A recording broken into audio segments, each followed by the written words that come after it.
This video is about the top 10 most annoying things about being left-handed. For those of you who are left-handed, this video is for you. It's spring right now, summer's coming up soon. I thought, you know what?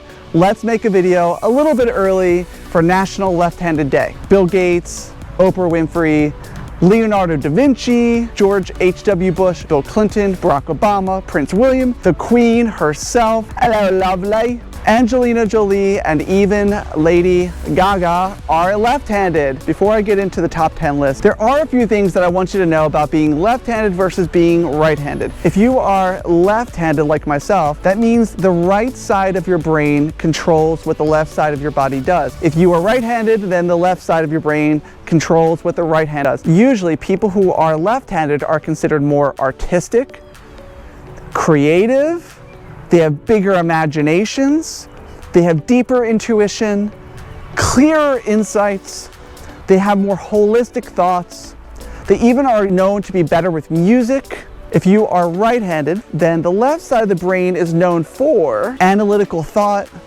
logic, language, reasoning, science and math, writing, numbers, skills. Now, there might be some cognitive differences between left and right-handed people, but for this video, I want to go over the 10 most annoying things that left-handed people go through every single day that you probably don't know about if you're right-handed. Number 10, desks.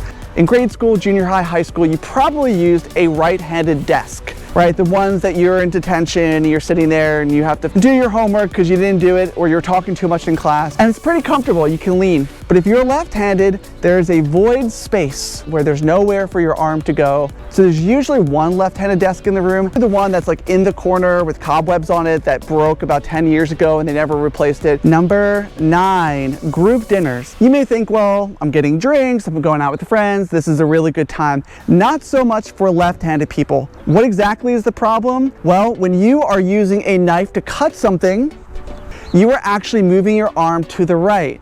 If you are next to a right-handed person, they are using their left arm in order to cut something. So essentially, the two of you are fighting for table space and you're holding knives. This is a bad situation. Also, another issue, the way the tables are usually set up are for right-handed people. About 90% of people are right-handed. So the cups, the utensils, what I usually do is I end up using my dominant hand, my left hand, to grab a glass of water, which is usually the right-handed person's glass next to me. So I'm drinking from their glass, having a good time. I look over and I get a very nasty look and I realized, oh my gosh, I actually stole that person's drink. Now, sometimes if their drink is better than mine, it's actually not a big deal. This also goes for utensils. You accidentally steal the person's fork next to you, you're using it, again, they give you a dirty look, so then you go to your right side, you mix up what you're supposed to grab, then you end up grabbing the person next to you over here, and suddenly you have just mixed up all of the utensils and glasses all over the table, and once again, the left-handed person is to blame for the problem. Number 8, scissors. Scissors are made for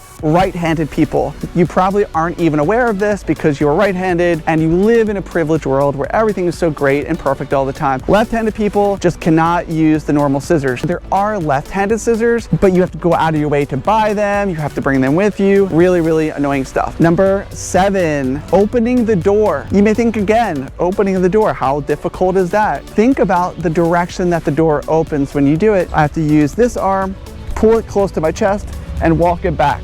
It's not a simple move and it's really, really annoying. Number 6, when people find out that you're left-handed, they get really curious and they start watching your every move. They want to know, what is this person doing versus what I do? Is it really that much different? In Japan, they say you are hirari kiki. Hirari kiki. Hirari kiki. This basically means you are left-handed, and it is incredibly rare in East Asia for somebody to be left-handed. In fact, in elementary schools, they teach the children who are left-handed how to do things on their right side. It's just part of the curriculum. So to find a left-handed person in places like Japan is incredibly rare. That's why as a foreigner, when you go there, not just are you a foreigner and have blue eyes, light-colored hair, and they're staring at you already, now you're using your left hand, you are like an alien who came from outer space. While we're speaking about Japan, one really nice thing about it is when you are dating somebody and you're on a walk and you're holding hands with them and it's so lovely, it's actually the girls will be on the opposite side, where in America, the man is on the left and the girl is is on the right. In the case of Asia, it's actually the opposite, where the man is on the right and the girl is on the left. So I can use my left hand actually to hold her hand. Number 5, sports. Let's say boxing, for example. You are left-handed, you are considered a southpaw. Southpaws have a really bad reputation. If you've ever seen the movie Rocky Balboa is a southpaw from South Philadelphia. Go Philly. From the beginning, nobody wants to fight a left-handed boxer. They're known as being unorthodox, they're difficult to control and predict. Poor Rocky, but he overcame those challenges. Also, when you play baseball, you need a left-handed glove instead of a right-handed glove. Trust me, you cannot just use a right-handed glove on your left. The thumb's in a different place. Another one is, this probably doesn't happen to a lot of you, but when I was growing up, I used to arm wrestle with my friends, and I want to use my right arm, but my left arm is usually much stronger.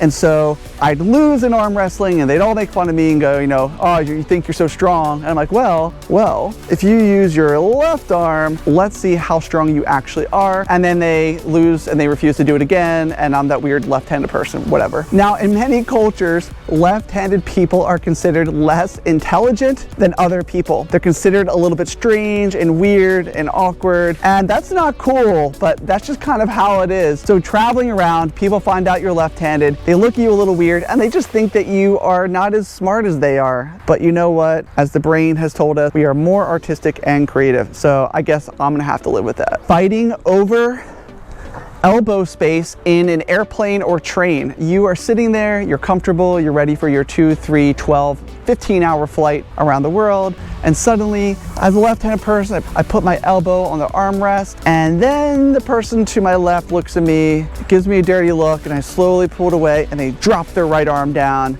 dominating their space. I slowly wait for them to fall asleep, and then I slowly use my left arm to nudge them off, and I dominate the left side. They look at me, and for basically the entire flight is a left-right arm battle of who can dominate more control in the airplane. Number 2, ink on your hand. When you are writing as a left-handed person in a place such as America, where you go from top left corner over to the top right, and then you go the next line across, you are actually dragging the ink and getting it all over your hand. When I was younger, if my parents wanted to know if I did my homework or not, all they have to do is lift up my hand and see if there's ink there, because the ink would show that I actually did my writing assignment. You think, well, that's not that big of a deal. You have some ink on your hand, who cares? And then you scratch your chest and suddenly you just got this blue, black, or whatever color ink all over your clothes. You're that crazy left-handed person. You're fitting the stereotype and you're just like, you know what, whatever, I'm creative and I'm artistic, so you can just deal with it. Number 1, I did make this list according to awkward things, but for number 1, I wanted to go like big or go home. According to Joshua Goodman from Harvard, he wrote in the Journal of Economic Perspectives that roughly 12% of humans are left-handed, with somewhat higher rates among males than females. For much of history, left-handedness was viewed with deep suspicion. During the Middle Ages, left-handed writers were thought to be possessed by the devil, generating the modern sense of the word sinister, from sinistra, the Latin word for left. The English word for left comes from the Old English lif, meaning idle, weak, or useless. Weak or useless. The French word for left, gauchon, gauchon, I don't know, I'm sorry guys, also means clumsy or awkward. Similarly, negative connotations of the word are found in numerous languages, including German, Italian, Russian, and Mandarin. This is frustrating. This means the word for left all over the world in various languages are associated with people who are less than right-handed people. Not cool. And it's not just in the US, but it's all throughout the world and throughout history. Now, this goes just beyond reputation, as I mentioned earlier. The research has shown some good things and some bad things, statistically speaking, about being left-handed versus right-handed. For the bad stuff first, just to get it out of the way so us left-hand people can celebrate what we're better at, here's the list. Left-handed people are more likely to have breast cancer, periodic limb movement disorder, and psychotic disorders. I don't really especially like the last one with psychotic disorders, but let's just skip ahead and ignore that. Let's go to the good stuff about being left-handed. You are less likely to have arthritis, ulcers, and are more likely to recover from a stroke. If you like this video, please subscribe below. Check out more of these fun and also serious intellectual conversations about life. Subscribe below. To all of you left-handed people out there, I salute you. Keep up the good work. We are keeping the world creative and genius. We see the bigger picture. Don't let the right-handed world keep you down. Stay strong, left-handed people.